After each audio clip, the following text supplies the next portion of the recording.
बिस्मिल्लाहिर्रहमानिर्रहीम। जनाब, आज हम डिस्कस करेंगे कि इंजीनियरिंग करने के बाद इंसान को क्या मिलता है, कितने पैसे कमा लेता है और आजकल इंजीनियरिंग करनी चाहिए कि नहीं। तो मैं ख़ुद भी इंजीनियर हूँ, मैंने टेलीकॉम इंजीनियरिंग की है। मेरे साथ हैदर भाई बैठे हुए हैं और इन्होंने इलेक्ट्रिकल पावर में की हुई है। हैदर, क्या कहेंगे, क्या कोई स्कोप रह गया है कि नहीं? अब भी जो लोग के जहन में है फतूर के इंजीनियर करनी है, इंजीनियर बनना है, तो कितने जलील हो रहे हैं, ज़रा बताएं। जी बिल्कुल भाई, साबिर भाई, इसी से आप अंदाज़ा लगा लें कि इंजीनियरिंग के बाद मैंने मास्टर्स 4 साल किया। क्यों? क्योंकि मेरे पास जॉब नहीं थी। मास्टर्स करके मेरी जॉब लगी है। अच्छा, ये एक बड़ा चीज़ मैंने नोट किया है, क्योंकि मैं 2013 में ग्रेजुएट हुआ। काफ़ी ऐसे दोस्त क्लास फेलोज भी देखे हैं, उसके बाद जो जूनियर आते गए हैं वो भी देखे हैं। जॉब नहीं मिली, एमएस के लिए चले गए, एमएस हो गया भाई, फिर भी जॉब नहीं है, पीएचडी के लिए चले गए, अब तो पोस्ट डॉक के लिए पहुंच गए हैं। ये हालात हो गए हैं। ऐसा ही है साबिर भाई। तो आप नहीं समझते कि जहाँ पे जिस कंट्री में इंजीनियरिंग ना हो, ये बड़ी ख़तरे की बात है कि इसका मतलब है वो कंट्री कुछ प्रोड्यूस ही नहीं कर रही, बिल्कुल बैक पे जा रही है। इसके अगर रीज़न में जाएं तो सबसे बड़ा रीज़न ये है कि एजुकेशन एक बिजनेस बन चुका है पाकिस्तान में। आप यूनिवर्सिटीज़ का हाल आपके सामने है। हम क्वालिटी एजुकेशन नहीं दे रहे। इंजीनियर बस धड़ा प्रोड्यूस करी जा रहे हैं। हर प्लाजे में यूनिवर्सिटी खुली हुई है। आप क्या समझते हैं इस बारे में? और यार, मैं ये कहूँगा, एक दफ़ा हम गए थे, चेयरमैन थे एचईसी के, जो अब रिटायर हटा दिया गया उनको। जी। वो बता रहे थे कि पाकिस्तान में जितनी भी यूनिवर्सिटियाँ हैं ना, वो कोई क्वालिटी रिसर्च या क्वालिटी चीज़ प्रोड्यूस नहीं कर रहे। बल्कि मैं परवेज़ हूद भाई, बड़े मशहूर हैं, उनको सुन रहा था। वो कहते हैं हमारे इधर कायद-ए-आज़म यूनिवर्सिटी में है, वो रोज़ाना एक रिसर्च पेपर लिखते हैं। सही। रिसर्च पेपर रोज़ाना लिखना, ये तो बड़ा, कहते हैं पूरी टीम बिठाई हुई है। लेकिन हमने एक दफ़ा उनको बुलाया कि आप ज़रा एक्सप्लेन करें कि आउटपुट क्या है, मतलब आप क्या, कौन सी नई चीज़ बना के दे रहे हैं इस दुनिया को, इस लोगों को। कहते मेरे पास टाइम नहीं है। ऐसे भी लोग हैं। तो बड़ी और अच्छा, मैं एक और बात बताऊं, मैं कुछ जाने वाले हैं जो कि पढ़ाते हैं, उनसे मैंने पूछा कि जो बैच आता है इंजीनियरिंग में एनरोल होने के लिए, पहले हमारे ज़माने में तो एक बैच में 60 लोग और 90 लोग और 3-3 क्लास बैचेस बन जाते थे, क्लासेस सेक्शन बन जाती थी।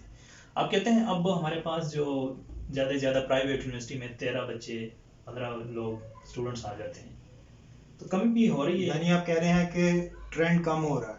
ट्रेंड कम हो रहा है। सही।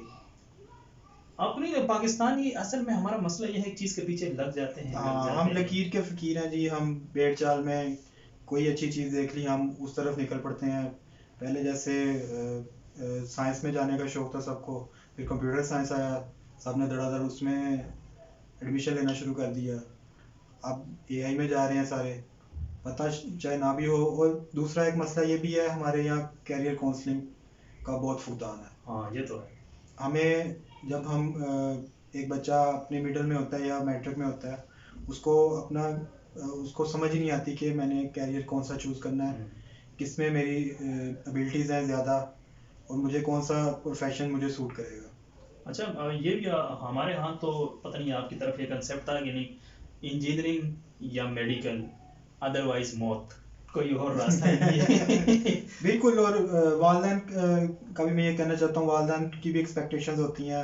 वो बच्चों का उस तरह ख्याल नहीं रखते, बच्चों की स्किल्स किस तरफ डेवलप होती हैं। वो बच्चों को बिला वजह भी ना उन पर प्रेशराइज करके सब्जेक्ट चूज़ करवा देते हैं जिसमें बच्चे का दिल नहीं होता। अच्छा, इंजीनियरिंग तो एक्सपोज हो ही गई है लोगों को, और उनको थोड़ा सा वो शोर भी आ गया है कि इंजीनियरिंग में पाकिस्तान में कुछ नहीं रहा।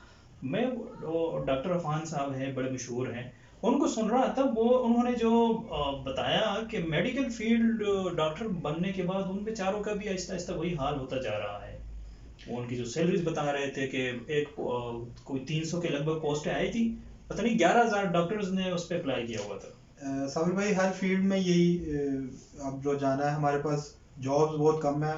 और एक हमारे माशरे का ये भी इल्मी है कि हम गवर्नमेंट जॉब ज़्यादा प्रेफर करते हैं। क्यों? उधर सुकून होता है, उधर काम नहीं करना पड़ता, उधर जॉब सिक्योरिटी है। हमारी कौम इस तरफ नहीं आती कि अपनी मेहनत से, अपने टैलेंट से हम प्राइवेट जॉब में भी जाएं या उसमें भी एक्सेल, अगर आप में टैलेंट है तो उसमें भी एक्सेल कर सकते हैं। अच्छा, आपके ख्याल में पाकिस्तान में कितनी को यूनिवर्सिटियाँ होंगी जो कि कोई प्रोडक्टिव चीज़ बना के देती है? फॉर एग्जांपल कोई मसला चल रहा है, कोई इशू है, लोगों को तकलीफ है, उस तकलीफ का कोई सलूशन निकाल के देती है, जैसे बाहर ममालिक में होता है ना। हमारे यहाँ तो सुना है कि रिसर्च पेपर पब्लिश करना ये बहुत बड़ी बात मानी जाती है, लेकिन फॉरेन में ऐसा नहीं होता।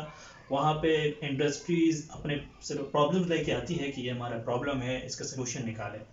तो वो सलूशन वही रिसर्च पेपर कह ले, वही उसकी थीसिस भी बन जाता है और उसका सलूशन भी बना के देते हैं। पाकिस्तान में ये ट्रेंड है भी? सर भाई ऐसा है भी है और नहीं भी है, इसका डिपेंड करता है कि आप रिसर्च बेस पे आपको मार्केट कितना सपोर्ट करेगी। इधर पाकिस्तान में उस लिहाज से मार्केट नहीं है जो सपोर्ट करती है उस रिसर्च को, फिर इसलिए बच्चों का ज़्यादा रुझान होता है कि रिसर्च पेपर निकालें, क्योंकि यही बच्चे फिर आगे बाहर जाते हैं यूनिवर्सिटीज़ में, उधर जाके यही इनको ही स्कॉलरशिप मिलता है, यही वो वहाँ पे PhDs वगैरह कर रहे होते हैं, पोस्ट डॉक्स करते हैं। तो बच्चे तो यही हैं और काम भी वो यही कर रहे हैं, लेकिन उधर आउटकम है, इधर बनिस्बत कम है।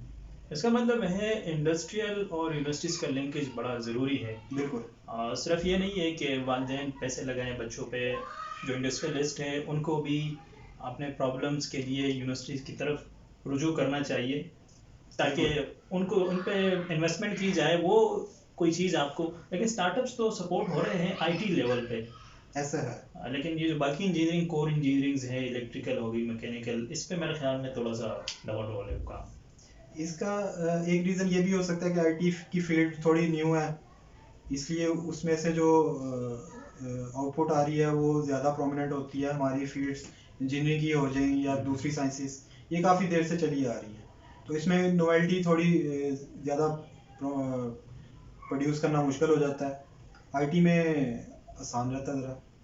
हाँ, ये बात है कि आजकल लोग सारे IT के पीछे पड़ गए, लेकिन आर्टिफिशियल इंटेलिजेंस तो प्रोग्राम्स भी बना के दे रहा है। बिल्कुल। तो मेरे ख्याल में काफ़ी जो जॉब्स हैं वो रिप्लेस हो जाएंगी और नई स्किल्स सीखनी ज़रूरी हो जाएंगी। जिस तरह हमारा फ्यूचर चल रहा है और हमारा टाइम जो है वो बहुत स्पीड से चल रहा है, हर 2-3 साल बाद आप नई स्किल्स आपको डेवलप करनी पड़ेंगी ताकि आप कंपेटिबल हो सके मार्केट के लिहाज से। अच्छा, कुछ करियर काउंसलिंग के बारे में, जो वो स्टूडेंट्स हैं जो अभी मैट्रिक में हैं, FSC में हैं, उनको आप क्या मशवरा देंगे? पहले तो उनके अपने वालिदैन से मशवरा करें और अच्छा मशवरा करें, उनको आप बताएं कि हम क्या चीज़ डेवलप करना चाह रहे हैं, किस स्किल्स में हम एक्सेल करना चाह रहे हैं, ताकि वो आपको प्रेशराइज करके कोई गलत फील्ड ना चुनवा दें। बाकी कैरियर काउंसलर्स की बहुत ज़्यादा कमी है पाकिस्तान में, ये पूरा ये फील्ड है इन इटसेल्फ, और कैरियर काउंसलिंग पाकिस्तान में ज़्यादा डिस्कस होनी चाहिए।